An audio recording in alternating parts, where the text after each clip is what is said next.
नमस्ते दोस्तों, Radhe Radhe, Ram Ram. I hope आप सबकी तबीयत ठीक ठाक होगी और आप सब एकदम अच्छे से अपनी तैयारी कर रहे होंगे। कल मुझे एक भैया का कमेंट आया था कि आप थोड़ा सा अपना कॉन्फिडेंस लेवल थोड़ा सा हाई करो। तो अगर कुछ ऐसा कमेंट आता तो मुझे भी अच्छा लगता कि हाँ, मैं कुछ अगर गलती कर रहा हूँ तो उन्हें मैं सुधार सकूँ। तो अगर कुछ भी रहेगा गलती या फिर कुछ रहेगा तो प्लीज़ आप कमेंट करके बताइएगा। अच्छा, किसी ने पूछा कि मेरे चैनल का मतलब क्या है, जैसे कि जर्नी ऑफ लाइफ होती है, जर्नी ऑफ लर्निंग का मतलब क्या है। इसका सीधा सिंपल सा मतलब है कि आप जीवन भर में क्या क्या चीज़ें सीखते हैं।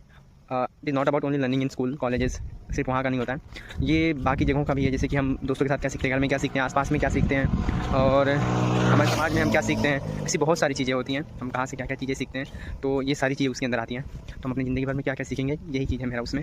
अब सीखने की चीज़ कहीं पर भी हो सकती है। जैसे कि अभी मैं यहाँ पर हूँ, मैं मेरे गाँव में हूँ। मैं हर शाम को यहाँ निकलता हूँ टहलने के लिए। ये है हमारे गाँव का एक ऐसे पोखरा है, यहाँ पर है, बहुत अच्छा लगता है यहाँ पर बैठो।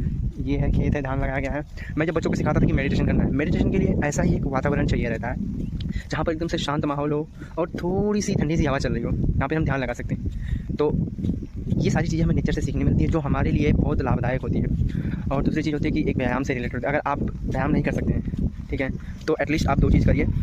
आप ढंग का खाना खाइए। और ढंग का खाना मतलब क्या, मतलब कि टाइम टू टाइम खाना खाइए। और अगर आप स्टूडेंट हैं, थोड़ा सा कम खाना खाइए तो बेटर रहेगा। दूसरा चीज़, आप व्यायाम नहीं कर पा रहे हैं तो एटलीस्ट आप सुबह शाम चला करिए। अगर आप गांव से बिलोंग करते हैं तो आपका इस समय आप जहाँ पे होंगे ना, वहाँ पे भी ऐसा ही माहौल रहेगा, अच्छा ठंडा ठंडा मौसम रहेगा। आप टहल लीजिए, बहुत अच्छा रहेगा, आपको बहुत सारी चीज़ें सीखने मिलेंगी लाइफ में। और यही सारी चीज़ें होती है जो हम अपनी ज़िंदगी के दौरान सीखते हैं। हमें क्या चीज़ें करना चाहिए, क्या चीज़ें नहीं करना चाहिए। आप टहल लिया करिए, आपको बहुत अच्छा लगेगा। और इस समय तो बारिश का मौसम है, जैसे कि यहाँ बारिश भी चालू हो गई अभी, तो अच्छा भी लगता है बारिश के मौसम में। दिखाता हूँ मैं, ये देख सकते हैं जैसे कि यहाँ पर मेरा गांव है, ये तो बगीचा है गांव का। गांव में 3 टावर हैं। ये देखिए आसपास का वातावरण देखिए कितना अच्छा है। बारिश देखो, बादल एकदम से लगे हैं और बारिश हो रही है। देखो रोड भी आपको दिख रहा होगा कि भीग गया। देखो हाथ पे भी देखो मेरे, तो पानी की बूंदें पड़ रही हैं। ये देखिए, ये है पोखरा है। यहाँ पर बैठने पर बहुत अच्छा लगता है। आप भी निकला करिए, आपको भी बहुत अच्छा लगेगा। आप डेली अगर आप निकलते टहलने के लिए शाम को, अकेले निकलिए, कोई नहीं है तो आपको बहुत अच्छा लगेगा। ये देखिए धान की खेती है। इस समय हमारे यहाँ बारिश बहुत कम हुई है, तो डर लग रहा है सभी को कि खेती नुकसान ना हो जाए। तो ऐसे ही चलता है।